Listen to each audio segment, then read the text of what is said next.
예수님께서 이 지상 사역을 마지막으로 마감하시고 제자들에게 이제 예수님께서 성천하게 되면은 예수님 대신에 보혜사를 보내주신다.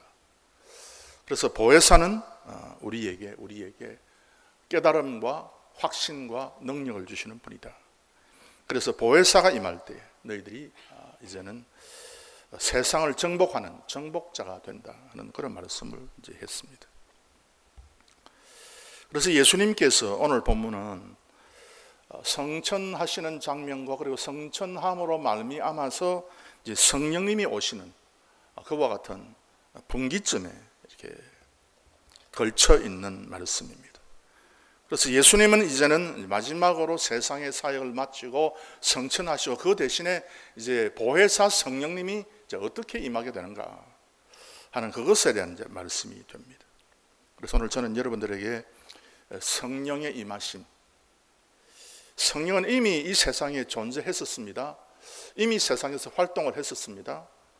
그래서 창세기부터 계속해서 성령 하나님께서 역사한 것을 우리가 발견하게 됩니다만은, 특별히 사도행전부터는 성령이 임함으로써 성령의 가장 핵심적인 그와 같은 일, 우리 성령 하나님께서 삼위 가운데 한 분으로서 감당해야 되는 아주 중요한 그와 같은 일을 하는 것을 기록을 하고 있습니다.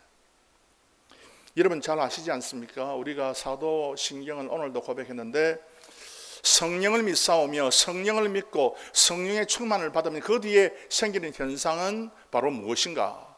성령을 믿사오며 공회를 또 믿는다 그랬습니다. 하나님의 거룩한 교회를 믿는 것이죠. 즉 성령이 임하면 교회가 발생합니다. 그래서 아무리 성경을 읽고 성경을 암송하고 외우게 해도 교회가 발생하지 않으면 그거는 잘못됐다 하는 것이죠. 그래서 사도행전을 쭉 읽어보면 참 하나님의 말씀을 사모하고 신사적인 그런 사람들이 있었죠. 참 사람이 젠틀하다. 저 사람 참 좋은 사람이야. 성경을 너무 많이 참 사모하고 그 성경을 가지고 살려고 노력을 해. 그럼에도 불구하고 성령이 임하지 않으니까 그곳에 교회가 발생하지 않는다는 거죠. 성경은 좀 알아도 그런데 성령 하나님께서 임재하는 것이 없으면 교회가 등장하지 않습니다. 물론 예수님께서 교회에 대해서 이미 이야기를 했습니다. 그래서 예수님께서는 그 베드로의 신앙 고백, 주는 그리스도시요 살아계신 하나님의 아들이시니이다 라고 하는 그 신앙 고백 위에 내 교회를 세운다 그랬어요. 그 약속이 이제 사도행전에서부터 이루어지고 있는 것을 우리가 발견하게 됩니다. 오늘 이 성령의 임하심을 놓고 우리가 볼 때에 참으로 그 구약의 성도들이 살았던 그 삶의 목적과 신약의 성도들이 가지고 있는 삶의 목적이 완전히 다르다 하는 것을 우리가 발견하게 됩니다. 구약의 성도들의 삶의 목적은요, 그 이스라엘 가나안 땅 안에서 하나님이 명하신 율법을 잘 지켜 행하고, 그리고 하나님 앞에 그 5대 제사라고 하는 하나님의 말씀한 그 제사를 아주 충실하게 지내고, 그리고 성전을 세우고 성전을 유지하는 것이 그 이스라엘 백성들, 구약의 성도들의 가장 중요한 삶의 목적입니다.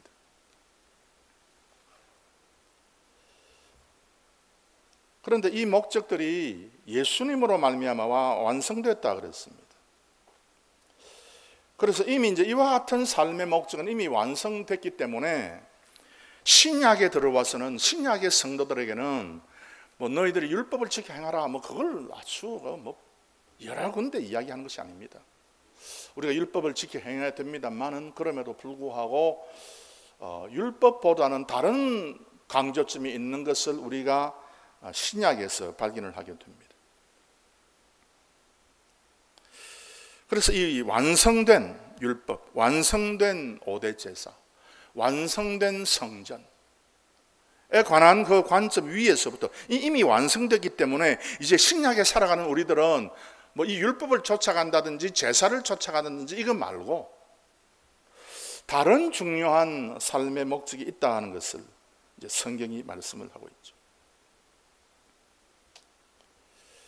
이 이제 삶의 목적이 쭉 이제 뭐 구약 성경부터 많이 기록이 되어 있습니다.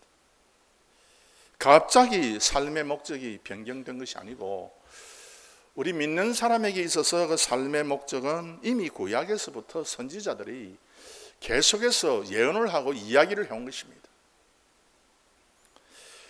그 가운데 이제 하나가 이사야 56장 6절에 있는 말씀인데요. 이 말씀을 보면요, 또 나 여호와에게 연합하여 섬기며 나 여호와의 이름을 사랑하며 나의 종이 되며 안식일을 지켜 더럽히지 아니하며 나의 언약을 굳게 지키는 이방인마다 그랬어요. 갑자기 선지서에 들어와 가지고는 그 선지자의 선포의 말씀 가운데서 보면은 뭐 이스라엘과 유다 백성 중심으로 계속해서 이야기를 하다가 뒷부분에 넘어가면은 그 희한하게 이방인 전체에 대한 하나님의 사랑과 하나님의 부르심이 소개가 계속해서 되어 있습니다. 그래서 내가 그를 나의 성산으로 인도하겠다 그랬어요. 이와 같은 선지자들의 뭐 여러 가지 많은 예언의 말씀, 이제는 유대인에게만 구원이 국한되어 가지고 그들에게만 구원이 주는 것이 아니다, 주어지는 것이 아니다, 모든 이방인들에게 구원이 주어지는 것이다 하는 그런 하나님의 이제 특별한 구원의 시대가 이제 열리게 되는 것인데, 그래서 여러분 그 마태복음 28장 우리가 잘 알고 있는 말씀입니다. 우리 19절 우리 다 함께 읽겠습니다. 시작. 그러므로 너희는 가서 모든 족속으로 제자를 삼아 아버지와 아들과 성령의 이름으로 세례를 주고, 그러므로 너희는 가서 모든 족속으로, 모든 이방인들, 모든 이방인들에게 복음을 들고 가라 그랬어요. 그래서 우리의 삶의 목적은 완전히 이제 변화된 것이죠. 그래서 이방인에게 가라, 모든 족속에 가라, 그리고 아버지와 아들과 성령의 이름으로 세례를 주라. 이건 뭘 이야기하는가 하면은 이제는 하나님을 몰랐던 사람에게 하나님을 증거하고 그리고 그 하나님과 더불어서 관계를 맺게 해라, 그 말입니다. 하나님을 알아도 하나님의 존재에 대해서 어렴풋하게 모든 이방인들이 다 알고 있어도 그럼에도 불구하고 가장 중요한 것은 저들이 하나님과의 관계를 가지는 것이다는 뜻입니다. 그래서 내가 너희에게 분부한 모든 것을 가르쳐 지키게 해라. 가르쳐라. 성경을 가르쳐라. 그래서 저들로 하여금 이제 마지막 날 선택의 백성들과 더불어서 구원의 백성들이 되게 하라 하는 것이 이제 하나님의 새로운 변화된 뜻이죠. 그래서 우리는요, 목적이 있습니다. 우리가 살아가는 삶의 목적이 딱 정해져 있습니다. 마지막 날까지 우리가 그 하나님의 복음을 들고 이제 하나님의 말씀을 증거하는 것, 전도하고 선교하는 것, 이것이 이제는 신약 시대의 성도들에게 맡겨진 사명입니다. 물론 우리가 율법을 지켜서 행하고 우리가 성전의 삶을 잘 감당하고 우리가 뭐 제사를 드리는 것, 지금 뭐 예배 드리는 이것에 우리가 최선을 다해야 됩니다만은, 그럼에도 불구하고 가장 중요한 핵심과 목적은 뭔가 하면은 바로 복음을 전가하는 일이 있습니다.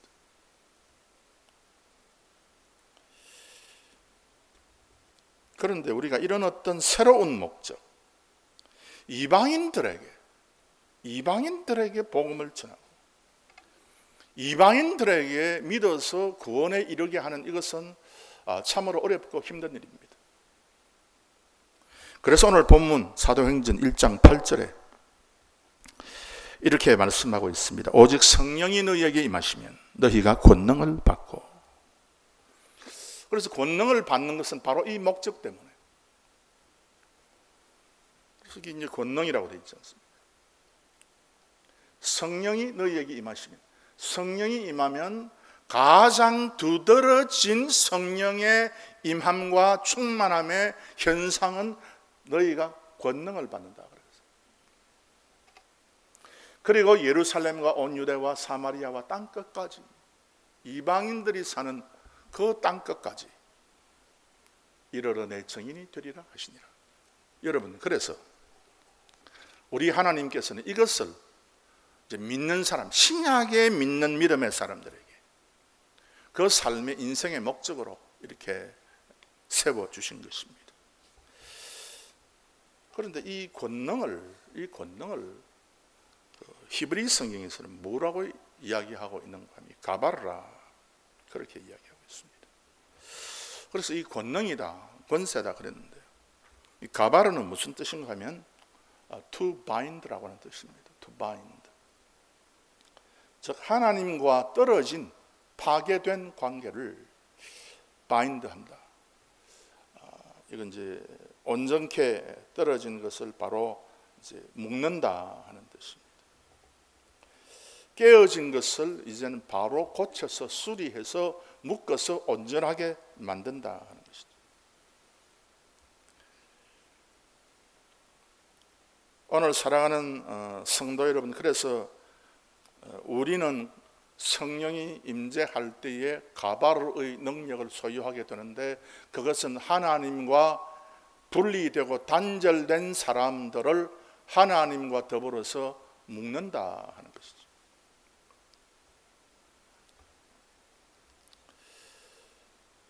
여러분께서 다니엘 9장을 보시면 거기에 가브리엘, 하나님께서 이제 묶는다 하는 그 의미의 이름을 가지고 있는 천사, 가브리엘 천사.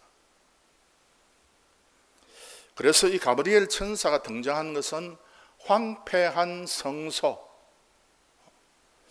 하나님을 예배하는 자리가 완전히 낡아가지고 황폐하게 되었을 때에 그 성소를 온전하게 묶어서 하나님의 사람들이 예배할 수 있도록 묶는 그 일을 감당하는 천사, 그런 의미에서 가브리엘 천사가 나타나서 다니엘에게 그 황폐된 성소를 가르치면서 이 성소가 이제 온전하게 된다. 그래서 하나님을 적대하던 사람들이 하나님의 성소에 나와서 하나님에게 예배하게 된다. 이것이 이제는 신약 시대에 나타나는 현상이다 하는 것을 말씀하고 있습니다. 그래서 우리가 새롭게 설정된 이 목적, 진짜 우리의 삶의 목적, 그 목적을 우리가 가지고 살아가면은 그것이 우리의 인생의 가장 핵심적인 그와 같은 일이 될 것이다 하는 겁니다. 우리가 하나님의 축복을 받고 우리가 성공하고 우리가 잘 살고 잘 되고 하는 것이 우리의 목적이기도 하지만, 그 목적보다도 더 절대적인, 더 중요한 목적은 우리의 삶이 하나님의 말씀을 증거하고 전도하고 선교하는 것이다. 그것을 이야기하고 있습니다. 그것이 우리의 삶의 가장 중요한 핵심이고 말씀이 되어야 되지, 그 외에 다른 것이 핵심적인 목적이 되면 그 사람의 삶이라고 하는 것은 이제는 잘못됐다 하는 거죠. 그래서 우리가 뭐 세상의 다른 일들을 위해서 일을 하지만, 그럼에도 불구하고 우리는 부지런히 전도와 선교를 위해서 기도하고 힘써야 된다는 것을 성경이 말씀하고 있습니다. 그래서 성령 하나님께서 우리에게 오셔서 우리에게 능력을 주실 때에 바로 이와 같은 하나님의 놀라운 그런 권능을 우리가 소유하게 된다는 겁니다. 그래서 이 일에 부름을 받고 이 일에 우리가 우리의 모든 것을 바치고 나갈 때에 하나님께서 우리에게 권세를 주신다. 그래서 예수님께서 우리가 금방 읽은 말씀에, 그래서 마태복음 28장 19절과 20절 말씀에 이와 같은 사람들에게 예수님께서 주신 그 권세를 주신다. 권세, 나의 필요한 모든 것, 이렇게 복음을 증거하고 하나님의 말씀을 이방 사람들에게 증거하는 이와 같은 일에 필요한 모든 것을, 모든 경제적인 것, 모든 또 지식적인 것, 모든 어떤 말씀의 깨달음을 우리 하나님께서 위로부터 공급해 주신다는 겁니다. 그래서 교회가 이와 같은 전도와 선교의 목적을 가지고 있을 때에 비로소 그 교회는 하나님께서 물질적으로, 그 교회는 하나님께서 자원적으로, 그리고 여러 가지 많은 그 세상의 지혜와 능력들을 하나님께서 허락해 주신다는 겁니다. 그래서 그와 같은 것을 가지고 이제 우리가 하나님께서 우리에게 주신 인생의 목적을 향해서 달려가야 되겠습니다. 그건 이제 우리가 어느 정도 다 알고 있는 것인데, 오늘 특별히 이제 본문에 보면요, 성령 하나님께서 임하시는데, 지금도 이제 우리가 신약 시대니까 성령 하나님께서 활동하는 시대죠. 그 성부의 시대는 창조부터 예수님이 오실 때까지가 성부의 독특한 사역의 시대, 그리고 예수님께서 오셔가지고 성천하실 때까지 예수님의 독특한 사역의 시대, 그리고 예수님께서 성천하고 나서 재림할 때까지가 성령 하나님께서 행하시는, 사역하시는 독특한 그런 시대인데, 지금 아직도 우리는 그래서 성령 시대에 들어가 있습니다. 그래서 우리는 성령의 능력에 충만함을 받지 못하면 우리가 하나님에게서부터 받은 우리의 인생의 목적을 완수할 수가 없습니다. 그래서 오늘 사도행전 1장 본문에서 우리가 던지는 질문은 그렇다면 무엇인가? 우리 성령 하나님께서 우리에게 임하게 되는데, 아무에게나 다 덥석덥석 다 임한 것이 아니고, 성령 보면은 임하는 사람에게만 성령이 독특하게 임한 것을 우리가 발견하게 됩니다. 예수님의 제자들에게도 모든 제자에게 성령이 임한 것이 아니라 하나님께서 예비시킨 어떤 제자들에게만 성령이 임한 것을 우리가 발견하게 됩니다.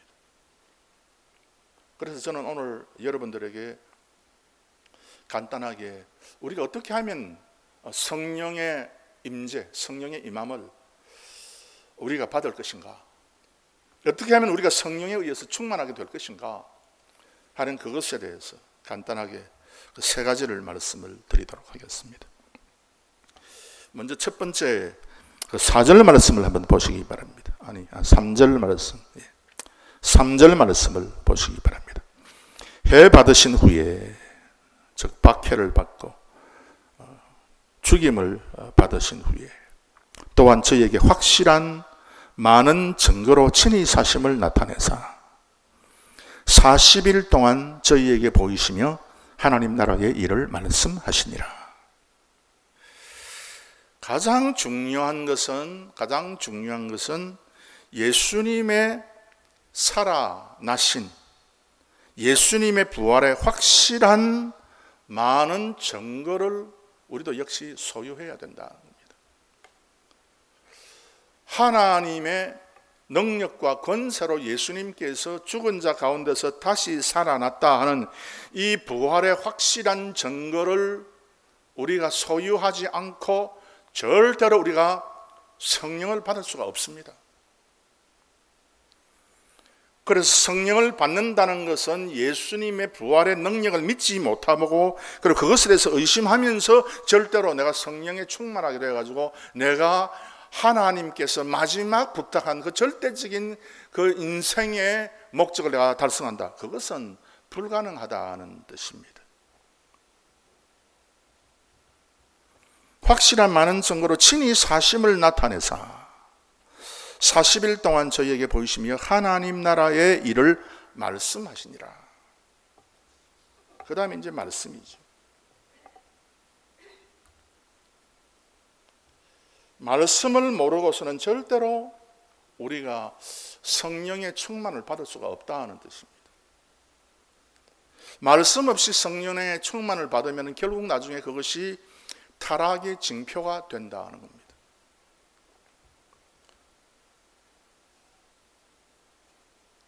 성령 없이 말씀만을 주장하는 사람도 잘못이죠.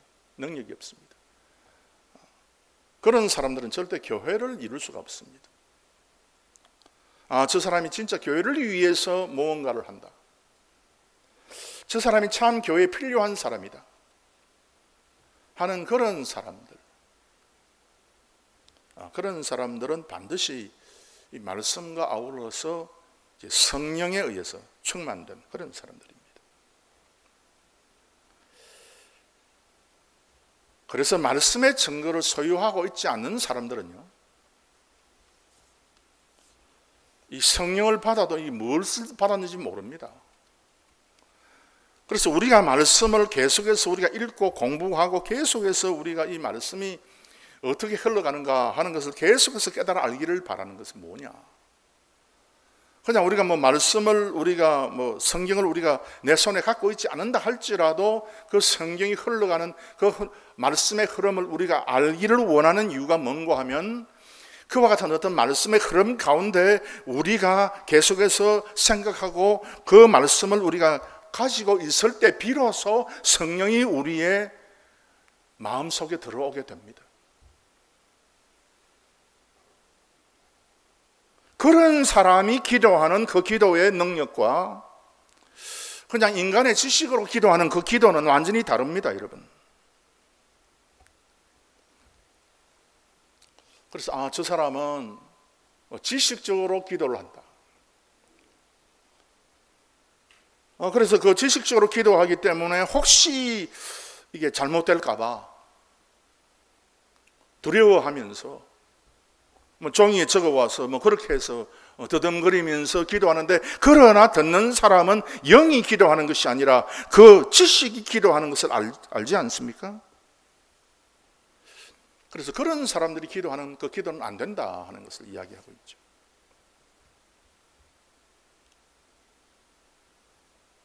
그래서 하나님의 말씀의 흐름에 올라타서 우리가 생각을 하게 되고 그 흐름에 올라가 가지고 우리가 기도하게 되면 기도는 자동적으로 술술 나오게 됩니다.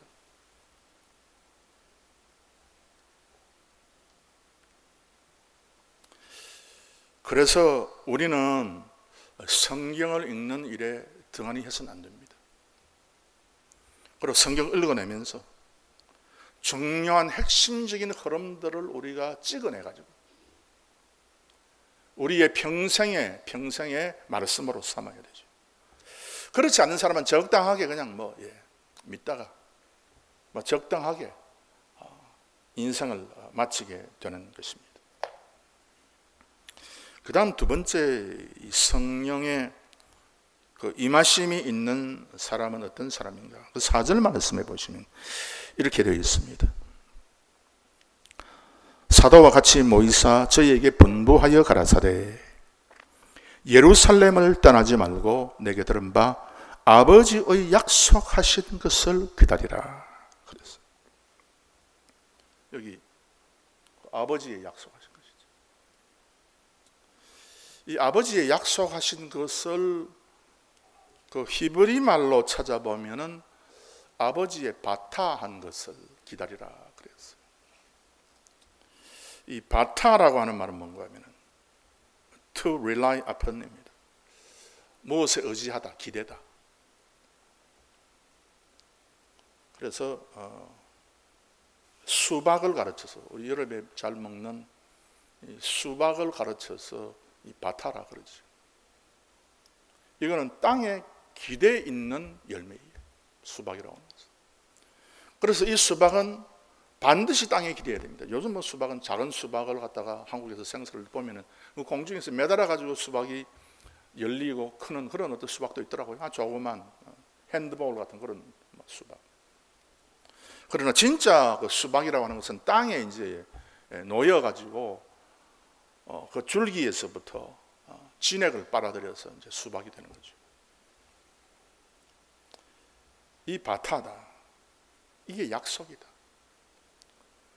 하나님의 약속이라고 하는 것은 그냥 기대해 가지고 그냥 내가 그냥 일어나서 왔다 갔다 하고 그냥 내가 안달부달하고 내가 뛰어다니고 하는 그것으로서 하나님의 약속이 성취되는 것이 아니라 가만히 그 자리에 엎드리고 있기만 해도 하나님의 영적인 진액이 그 사람에게, 그 존재에게 흘러 들어가기만 하면은 그 사람이 열매가 되는 것이다 는 뜻입니다. 그리고 이 바타라고 하는 뜻은 뭔가 하면 to cook이에요. 요리하다. to ripen, 익다. 그래서 요리를 해서 익히다 하는 뜻이죠. 즉 하나님께서 요리를 하는 겁니다. 하나님께서 요리하게 해서 이제는 완전히 익게 만드는 것이죠. 그것이 하나님의 약속입니다. 성경에 하나님께서 약속한 그 약속은 우리 하나님께서 요리를 해서 완전히 이제 요리를 이제 있게 만드는 것이죠.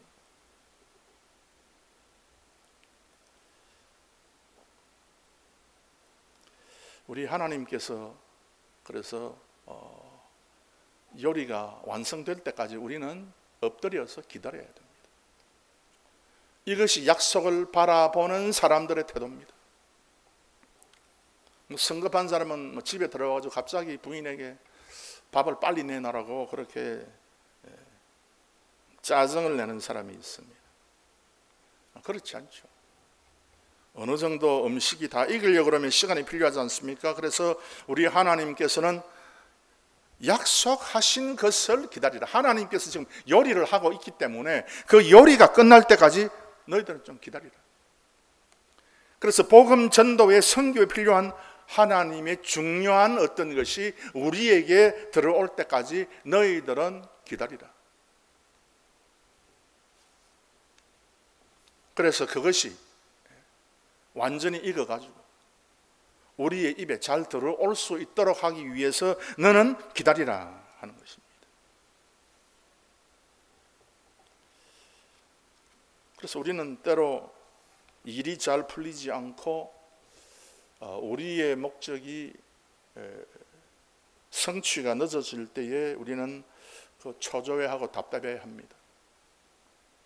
이게 어떤 것인가 생각합니다. 그러나 우리 하나님은 그때에 무엇을 하고 계시는가 하면 요리를 하고 있습니다. 우리 하나님께서 요리를 통해서 여러분에게 주시는 것, 그 하나님의 능력, 반드시 우리가 그것을 취하게 됩니다.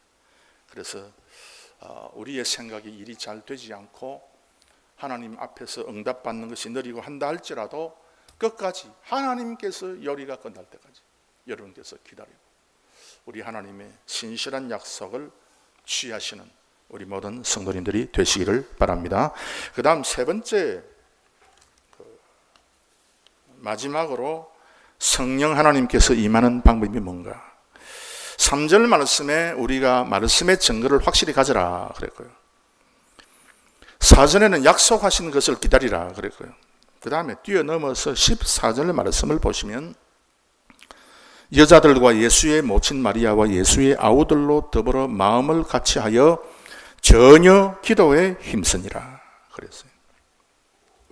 기도에 힘쓰다. 여러분, 이 기도라고 하는 말은 여러분께서 잘 알고 계시는 대로 이 팔랄이라고 하는 뜻인데요. 그래서 기도를 하는 것입니다. 한 번의 기도에 만족할 수 없다는 것을 이 팔랄이라고 하는 기도가 가르치고 있습니다. 그래서 팔랄이라고 하는 뜻은 뭔가 하면은 하나님과 우리 사이에 통로를 내는 작업이 팔랄인데 그 통로를 내는 작업은 한 번 기도로서 다 이루어지는 것이 아닙니다. 지속적이고 오래 걸리는 것이죠. 그래서 그 기도를 우리가 힘쓰지 아니하면 절대로 성령께서 임하지 않는다 하는 것을 우리에게 가르쳐주고 있습니다. 그런데 이게 기도한다, 팔랄한다 했을 때 roll over, 그리고 to make even by rolling, 이렇게 이제 밀대질을 함으로써 평평하게 만든다. 그래서 우리가 하나님과 더불어서 열린 길을 우리가 만들어낸다 하는 그런 뜻입니다. 또 이 팔랄이라고 하는 단어에 무슨 뜻이 있는가 하면 to cut라고 하는 뜻이 있습니다. 잘라낸다는 거죠. 즉 뭔가 우리가 기도할 때에 잘라내지 아니하면 절대로 우리가 기도할 수 없다는 뜻입니다. 기도하는 사람이 어떤 것은 잘라내야 되지, 모든 몽땅 다 내가 그것을 가지고 내가 무언가를 하려고 그러고 신경을 쓰게 되면 절대 그 사람은 기도할 수 없다는 거죠. 세상의 염려와 걱정과 근심을 잘라내지 아니하면 우리는 절대로 기도의 사람이 될 수 없습니다. 그래서 여러분 14절 말씀에 보시면 요 마음을 같이 하여 돼 있죠. 마음을 같이 하여. 마음을 같이 하여가 사람의 마음을 우리가 같이 해서 너와 나와 마음을 같이 하자, 그 말이 아닙니다. 여러분 사람은요 마음을 같이 하기가 너무 힘듭니다. 불가능합니다. 야 같이 우리가 마음을 같이 가지자, 참 힘듭니다. 요 뭐라고 되어 있는 거야? 마음을 같이 하여가 뭔가 하면 마음을 하나로 해서, 그 말입니다. 너도 마음이 하나고 나도 마음이 하나고, 누구에 대해서? 하나님에 대해서. 무엇에 대해서? 우리의 인생의 목적에 대해서 마음이 하나가 되면 바로 거기에 기도의 능력이 나타난다는 뜻입니다. 우리가 마음이 하나가 되어야 되죠. 우리의 마음은 하나님께서 우리에게 정해주신 그 목적 외에 다른 것이 너무 많이 개입되면요 우리는 참 기도가 안 됩니다. 우리의 모든 것은, 그래서 세상적인 모든 것은 전부 다 하나님의 결정에 맡겨버려야 됩니다. 우리의 가족도 하나님께 맡겨야 됩니다. 내가 그 무엇을 해보겠다, 내가 저들의 인생에 내가 참 이 행복을 내가 건네주는 그런 일을 내가 하고 싶다, 내가 뭐 우리의 자녀에게 아주 좋은 것을 물려주고 싶다, 그래서 내가 열심히 일을 해야 된다, 그런 모든 종류의 세상적인 것을 잘라내지 않으면요 우리는 성령 충만되기가 참 힘들게 되어 있습니다. 앞으로 내가 어떻게 내가 먹고 살 것인가 참 걱정이 되네.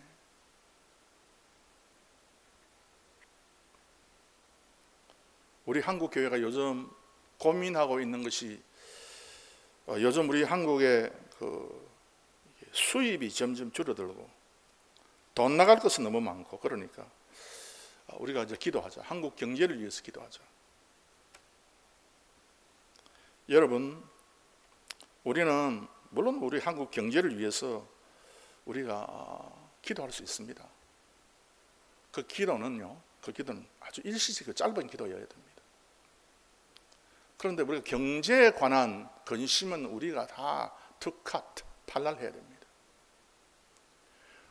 우리가 그 한국 경제에 대해서, 우리 집에 먹고 사는 문제에 대해서 우리가 심혈을 기울여서 기도를 하지 못합니다. 우리는 그것이 우리의 목적이 아닙니다. 우리의 건강, 우리가 앞으로 건강하게 지내고 내 다리가 성성하고 내 위장이 튼튼하고 내 폐가 튼튼하고 그것은요 우리의 기도의 목적이 아닙니다. 그건요 여러분 그 하나가 아닙니다. 우리의 기도의 가장 하나의 목적, 그 하나로 마음을 설려서 하는 그것은요 다른 것이 아닙니다. 하나님께서 우리에게 주신 그 목적, 그 하나님의 나라의 그 완성, 그것을 위한 목적, 그것이 가장 중요한 목적이 되어야 되지, 다른 것이 중간에 끼어들어 와가지고 우리의 마음이 2가지가 되고 3가지가 되고 그렇게 되면 그것은 하나님의 뜻이 아닙니다. 우리의 양식은요 하나님이 책임집니다. 두고 보세요. 여러분은 평생 절대로 굶는 법이 없습니다. 그렇게 되어 있습니다. 그것이 하나님의 뜻입니다. 여러분의 자녀는요 그냥 여러분 내버려둬도 하나님이 다 알아서 합니다. 여러분의 자녀에 대한 기도와 근심은 언제까지 하느냐? 자녀가 출가할 때까지 우리가 열심히 기도하고 열심히 성경을 가르치면 됩니다. 그 후에는 여러분께서 이제는 담당할 그 영역이 아닙니다. 내버려둬도 됩니다. 하나님께서 알아서 합니다. 하나님이 책임을 집니다. 그런데 그런 어떤 근심과 걱정까지 전부 다 나의 걱정과 근심으로 나의 기도의 목적을 삼고 그렇게 해서 여러분이 하나님의 전전 앞에 나가서 기도하게 되면요, 여러분 그것은 이 마음을 같이 해서, 마음을 하나로 해서 전혀 기도에 힘쓰는 사람이 될 수 없습니다.